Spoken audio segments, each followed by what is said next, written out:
तैमूर सलीम साहब, क्या समझते हैं 8 फरवरी केपी की हद तक तो छोड़िए, मजमूई तौर पे कैसा रहा आप लोगों के लिए, और उसके नतायज आपको अच्छे देखने को मिलेंगे या बुरे ही भुगते हैं अब तक? 8 फरवरी 24 या 25? 25। 8 फरवरी 24 तो जो है, बल्कि एक्चुअली अगर आप सोचें तो 8 फरवरी नहीं, 9 फरवरी जो है वो वाकई बड़ा काफी जो है वो ब्लैक डे है या काला दिन है। और केपी को क्यों छोड़े? हमारी सीटों का कोई हिसाब देगा या नहीं? वैसे उस पे एक बात कर सकता हूँ, फिर वापस आपसे कर ले 365 दिन हो गए ना। ये वो इलेक्शन कमीशन है जो बार बार जो है वो कानून में एक एक नुक्ता निकालता है। 180 दिन में हमारे पिटिशंस डिसाइड होने थे। पहले तो जो ऑपोजिशन के वकील थे वो हाजिर ही नहीं होते थे, ठीक है जी। फिर हमारे जो 6 केसेस थे उसमें सबसे पहले तो ये हुआ कि एक कैंडिडेट ने जज को कहा कि मेरा आप पे यकीन नहीं है, जज साहब ने सारे केसेस वापस कर दिए। तो 200 दिन बाद वो 0/0 पे चल गए। उसके बाद वो कुछ वकील जो है वो पेशावर हाई कोर्ट के जस्टिस बन गए, तो वो फिर से 0/0 पे चल गए। अब जो हमारे केस जो जज सुन रहे थे वो सुप्रीम कोर्ट में आज एलिवेट हो गए, तो वो फिर 0/0 चल गए। तो 365 दिन हो गए। हमें ये कह दे कि इस मुल्क में इंसाफ लेने कहां पे जाए? इंसाफ लेने का तैमूर साहब बड़ा आसान सा तरीका है कि आप एक प्रेस कॉन्फ्रेंस करें तो बाकी मामला ठीक हो जाए, और मसम्मत करें और ये कहें कि पीटीआई छोड़ दे, वही तो करने के लिए नहीं तैयार ना। आपने तरीका पूछा ना तो मैंने आपको तरीका बता दिया। आपने साहब को मैंने आसान सा तरीका बता दिया जो अब तक मुझे नजर आ रहा है। फिर इस तरीके को मैं यही कह सकता हूं कि एब्सोल्युटली नॉट। मुझे फख्र है कि मैं खड़ा हूं, क्योंकि जब तक हम जो है वो असूल पे नहीं खड़े होंगे ना, इस मुल्क का मुस्तकबिल नहीं हो सकता। कहते हैं better an honourable enemy than a dishonourable friend. आप दोस्तियां आगे पालने की भी सोच रहे हैं, तो वो सारे जो हैं उनसे माजी में इख्तलाफात रहे आप लोगों के, लेकिन अब आप समझते हैं कि वो सारे उसूल के ऊपर आप ही के साथ होंगे और वही उसूल जो है वो मुस्तकबिल करीब के अंदर किसी अच्छे समर की सूरत देखने को मिलेगा?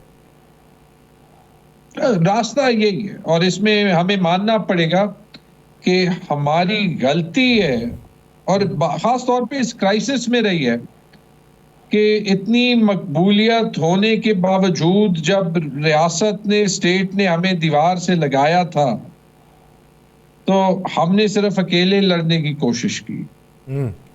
फख्र की बात भी है, लेकिन कहीं कहीं आपको दोस्त जो है वो चाहिए होते हैं। देखिए, अगर 24, 25, 26 नवंबर को मेरा ये ख्याल है, मेरा ये एनालिसिस कह ली, अगर हमारा जो जुलूस था, अगर हमारे एलाइज हमारे साथ होते, कोई जुर्रत ना करता गोली चलाने की। फिलहाल रियासत ने, हुकूमत ने जो है वो पीटीआई को फ्रेम किया हुआ है कि इनके साथ हम हर जुल्म ज्यादती जो है वो कर सकते हैं, और वो करते हैं। लेकिन इसलिए मुझे यकीन है कि सारी पॉलिटिकल फोर्सेस एक साथ होंगी कि जब आप सारे दरवाजे बंद कर देते हैं ना, जब आप एक सिस्टम में प्रेशर के रिलीज के सारे रास्ते जो हैं वो बंद कर देते हैं, तो वो फटता है, और फिर जिनको आप दीवार से लगा देते हैं वो एक साथ हो जाते हैं।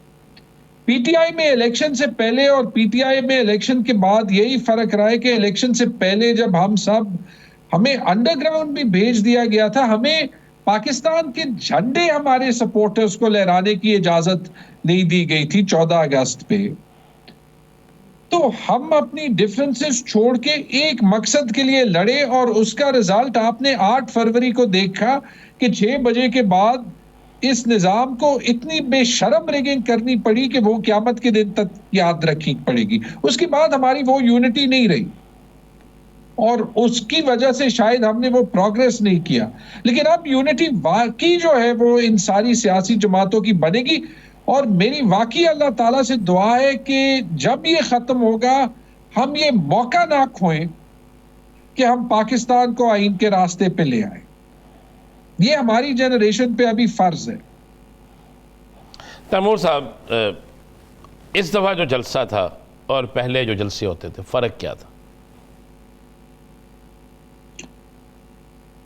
फर्क देखिए, फर्क मेरे ख्याल में ये था कि नंबर वन, मैं आपको जेन्युइनली बताऊं कि स्टेज से सुनते हुए जो क्राउड का जोश था, जो वलवला था, तो वो ज्यादा हुआ था, क्योंकि मेरे ख्याल में पार्टी रिन्यू हुई है और कभी कभी वो चेंज ऑफ लीडरशिप से भी ये होता है, नंबर वन। नंबर टू, दूसरा फर्क ये था कि हमारे साथ स्टेज पे हम राजा साहब भी थे MWM के, और महमूद खान आचकजई भी थे, और ये आपको वो दिखाता है जो मैं आपको कह रहा हूं कि मुख्तलिफ पॉलिटिकल आवाजें एक साथ हो रही है। अवाम तो हमारे साथ है, लेकिन आवाज PTI की परसेप्शन में एक ही गिनी जाती है। और तीसरा फर्क ये भी था कि जो लोगों का इल्जाम होगा कि जी ये सारे जलसे जो है वो हुकूमत करती थी, क्योंकि अली अमीन खान जो है वो चीफ मिनिस्टर भी थे और पार्टी प्रेसिडेंट भी थे। तैमूर साहब, जिस तरह शौकत यूसुफजई साहब ने इस जलसे के ऊपर, ये जो आपका उधर खैबर पख्तूनख्वा में हुआ है, उन्होंने उसमें मैनेजमेंट यानी मुनज़्ज़म साजी ना होने का शिकवा किया है, गिला किया है, या उस पर अफसोस का इजहार किया है। क्या समझते हैं कि आपने, जब लीडर मौजूद ना हो और नए लोग आएँ, नए लोग बतौर लीडर मुतारिफ हो जाएं और पुराने जो रुफ़का थे वो साथ चलने पे आमादगी का इजहार करें लेकिन उस तरीके से एक्टिव ना हो, तो ये जो फेजेस है जिसमें कारकुन जो है वो मुतहर्रिक है, लीडर हो ना हो, तो ये जो फेज है इससे जो आप निकल रहे हैं, क्या सीख रहे हैं या क्या गंवा रहे हैं? मैं आपको भी ये कहना चाहता हूं, मैं अपने कारकुनों को भी ये कहना चाहता हूं, मैं अपने सपोर्टर्स को भी ये कहना चाहता हूं कि डिफरेंसेस हैं। बल्कि आप कह रहे हैं कि कारकुनों में नहीं है, हमारे कारकुनों में भी होते हैं, विलेज काउंसिल लेवल तक होते हैं। ये सियासत का एक हिस्सा है, ये इंसानी फितरत है, और ये एक ऐसे इतने बड़े स्ट्रगल का भी हिस्सा है। किसी ने मेरे साथ ज्यादती होगी, मैंने शायद मेरे साथ ज्यादती की होगी, मेरे गिले होंगे, मैंने शायद जाने में नहीं अनजाने में किसी के साथ जो है वो शायद वो ना किया हो जो करना चाहिए। ये सारा कुछ जो है वो हो सकता है, लेकिन हमारा मिशन एक है और हमें तारीख ये बताता है कि ये रिजॉल्व हो जाता है। आपको 9 मई के बाद याद है, एक महीना जब वो प्रेस कॉन्फ्रेंस हो रही थी, अभी आपने प्रेस कॉन्फ्रेंस का कहा, तो हर रोज चलता था कि PTI तो खत्म हो गई, क्योंकि सारी टॉप लीडरशिप जो है वो स्क्रिप्ट पढ़ रही थी ना, वो नेशनल प्रेस क्लब इस्लामाबाद में सारी पढ़ रही थी ना। जुलाई गुजरा, अगस्त गुजरा, सितंबर गुजरा, अक्टूबर गुजरा, सिंबल भी गया, खान साहब भी जेल में गए, कैंपेन भी नहीं करने दी। 8 फरवरी को तब भी क्या हुआ, उस वक्त भी डिफरेंसेस। लेकिन सर ये तो माने वो खान साहब जिस तरह कहते थे, एक तो ये पढ़े लिखे नहीं, दूसरा कोशिश भी नहीं करते, लेकिन आपके जितने भी पुराने रुफ़का थे वो पढ़े लिखे भी थे और उन्होंने अच्छा पढ़ा भी। कभी कभी मुझे यही अफसोस होता है, मैं ये ठीक कह रहा हूं, जेन्युइनली मुझे देखिए, पाकिस्तान में करप्शन के इश्यूज रहे, हमेशा रहे, और कभी कभी जो सबसे ज्यादा पढ़े लिखे होते हैं वही जो है वो ये करप्शन को तो छोड़े, जैसे आपने कहा, वो अपना करियर बना देते हैं एक किंग्स पार्टी से दूसरी किंग्स पार्टी पे जाने में। हमें अपना ये सियासी माहौल चेंज करना है, बट मैं आपको यही कह रहा हूं, ये हमारा स्ट्रगल